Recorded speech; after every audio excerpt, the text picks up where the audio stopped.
My name is Marcus Allen. Today was supposed to be my comeback. New job, new start. Real benefits. Grayson Electronics. My alarm screamed at 5:30 a.m. I practiced my confident professional voice in the mirror, straightened a bargain bin tie, and tried to ignore the tiny fact that my father-in-law, Richard Grayson, the president of the company, thinks I'm a walking disappointment. I didn't get this job through him. 3 interviews, background check. I earned it. Still, he once told my wife, Sarah, even a broken clock is right twice a day. Classy.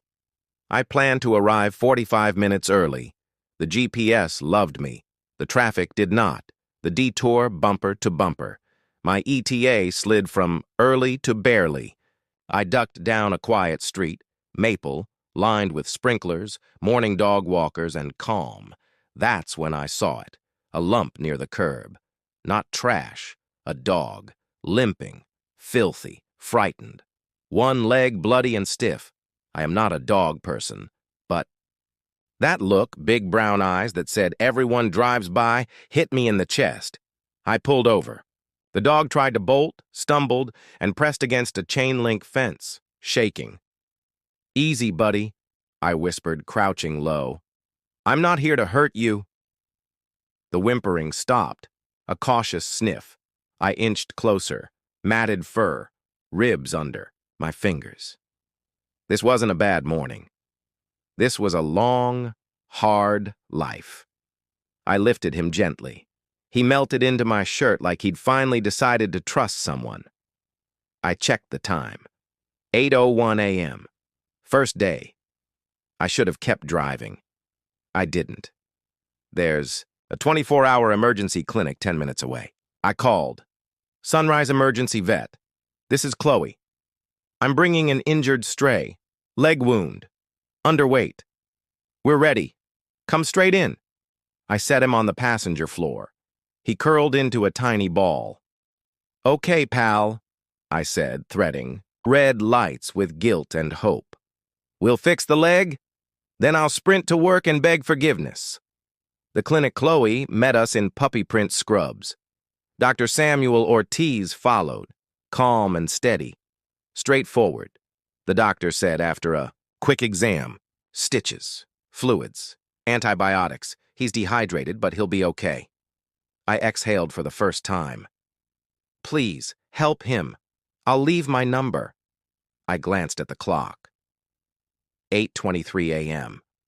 The lobby I parked questionably, half-jogged into Grayson Electronics, and ran headfirst into Richard Grayson. Armani suit, arms folded, voice loud enough for the entire lobby to enjoy. "You're late," he announced. 8:31. "Your start time was 8:30.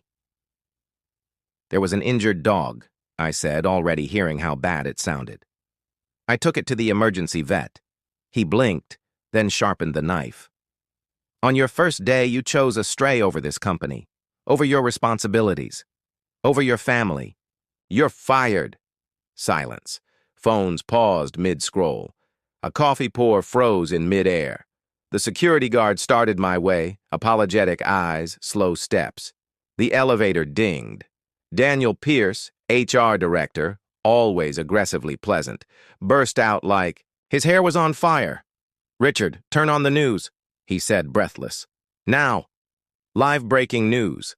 The lobby TV flipped to Channel 7, a polished anchor, a large photo behind her. My stomach dropped. The stray on Maple Street was suddenly a perfect groomed golden retriever beside a man in a designer suit. "Breaking news," the anchor said. "Champion, the beloved show dog of Harrison Cole, CEO of Coletech Industries, went missing last night. Estimated value $50,000. A substantial reward has been offered." Coletech, Grayson's biggest rival. Whispers rippled across the lobby. Daniel stared at the screen. Richard turned the color of skim milk. My phone buzzed. Sunrise Emergency Veterinary Clinic glowed on the screen. I answered. "This is Marcus." "Hi, Marcus, it's Chloe. Champion is doing great." Dr. Ortiz stitched the leg and started fluids. "His owner, Mr. Harrison Cole, picked him up. He asked for your name. He wants to thank you personally." The lobby collectively inhaled. Then my phone buzzed again. "Unknown number," I answered. "Marcus Allen? This is Harrison Cole." Richard leaned on a wall. "I heard what you did for Champion," Harrison said. "Most people would have driven by. You didn't. Where do you work, Marcus?" I could have dodged. I didn't. "I was supposed to start at Grayson Electronics this morning," I said. "I got fired for being late. Apparently stopping for your dog didn't align with company values." Silence. Then controlled steel. "You were fired for rescuing my dog. I'd like to meet you today. Can you come to my office?" "Yes, sir," I said, glancing at an HR director filming with his eyes and a security guard who'd forgotten his job.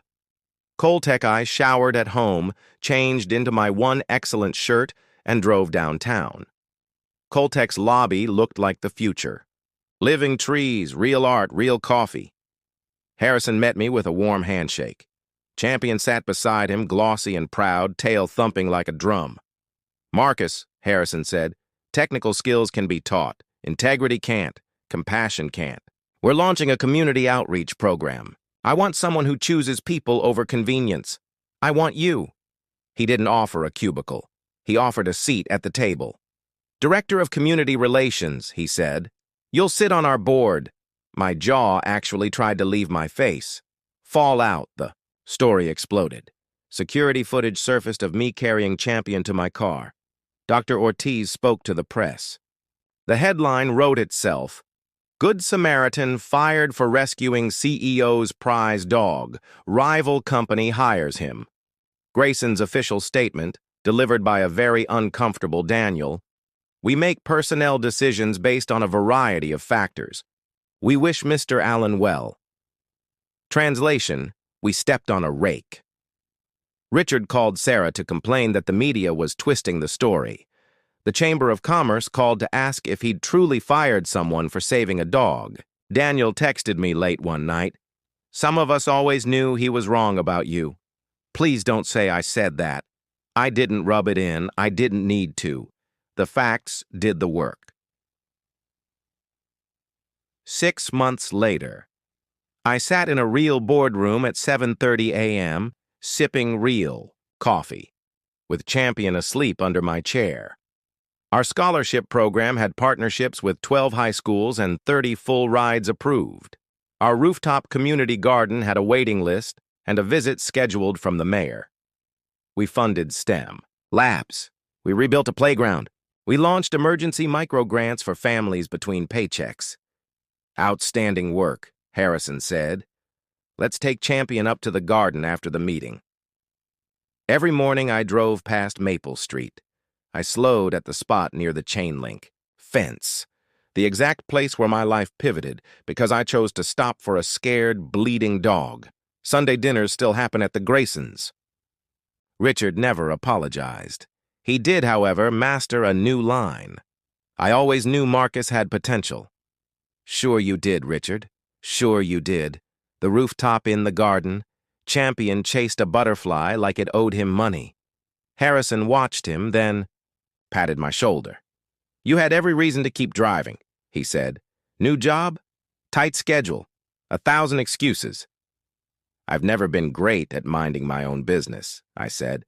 "That's why you're perfect for this," he smiled. "The world needs more people who can't mind their own business when someone needs help." He was right. Epilogue. Sometimes the right choice looks like the wrong career move. Sometimes it costs you a job in the lobby at 8:31 a.m.